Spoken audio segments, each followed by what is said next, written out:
Est-ce que vous pouvez applaudir pour vous-même? Alors, merci beaucoup. J'ai demandé que vous puissiez applaudir pour vous-même, puisque vous avez fait le bon choix. Les bons choix de vous retrouver au bon endroit, au bon moment. Comme l'a dit mon très cher Kaki, je suis Rosane Kabangou et ça va faire plus de 7 ans que je représente la jeunesse au niveau de plusieurs organisations, tant au niveau national que régional. Et dans mes activités de tous les jours, ce qui me motive davantage à être cette servante pour la jeunesse de mon pays, c'est que lorsque je regarde les jeunes de mon pays, ils sont tellement remplis d'espoir. Ils représentent tellement cet espoir pour le Congo de demain. La jeunesse qui est venue en ce jour, la jeunesse qui a trouvé un intérêt particulier à participer à cette activité combien importante, c'est cette jeunesse-là sur qui la République peut évidemment compter. Et cette jeunesse-là, c'est cette jeunesse qui, lorsqu'il se réveille chaque matin, a cette volonté d'améliorer les conditions de vie de ses concitoyens. Cette jeunesse qui, à travers ses talents, à travers ses compétences, à travers tout ce que cette jeunesse peut regorger, pense au développement de son pays. Mais malheureusement, parfois, les bonnes idées ne sont jamais suffisantes, vous savez.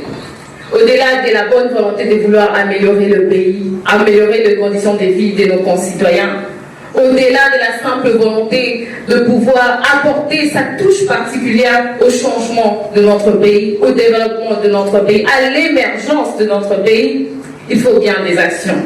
Et tout à l'heure, je vous ai demandé d'applaudir pour vous parce que vous n'êtes pas des simples spectateurs aujourd'hui. Mais si vous êtes arrivés en ce lieu, c'est parce que, évidemment, vous êtes des acteurs. Des acteurs qui prennent des initiatives à travers vos différents projets entrepreneuriaux que vous lancez, ce qui mérite beaucoup d'encouragement et beaucoup d'accompagnement.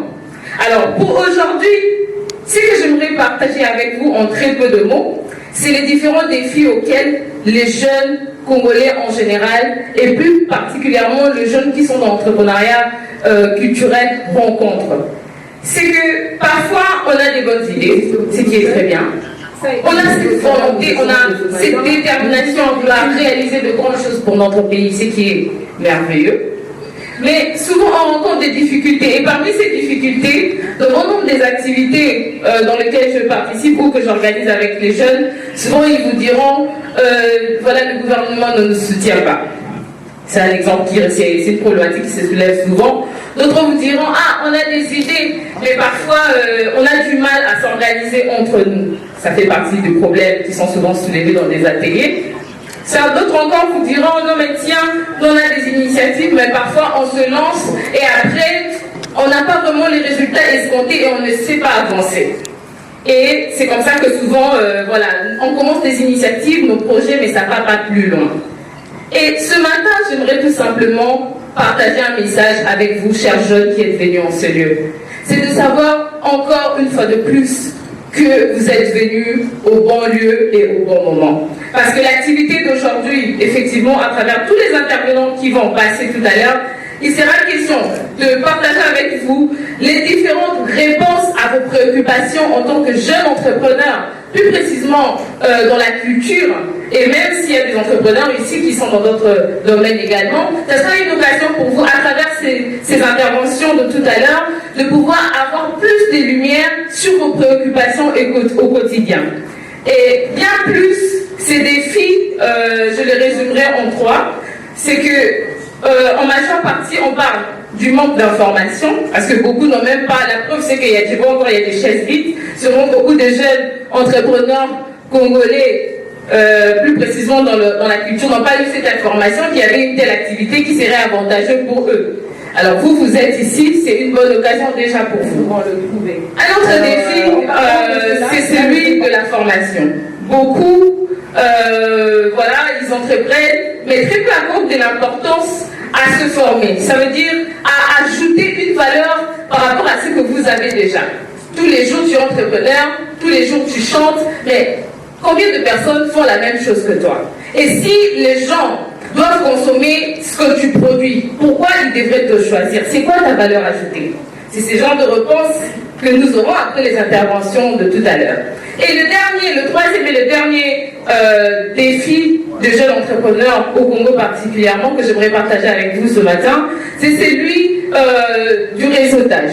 Beaucoup de jeunes Congolais ont des initiatives, mais parfois ils ne pensent juste pas à se connecter aux bonnes personnes. Vous serez surpris autant que moi, ici dans la salle, je peux prendre quelqu'un au hasard, je lui demande, cite-moi 3 réseaux des entrepreneurs, ou même 5 réseaux des entrepreneurs dans ton domaine d'activité. Tu ne connais pas. Mais ça ne sera pas intéressant pour toi, parce que voilà, aujourd'hui, personne ne peut évoluer en autarcie. On a toujours besoin des autres pour se compléter, pour former des projets ensemble, former des coopératives. Comme dit-on, ensemble, nous sommes plus forts.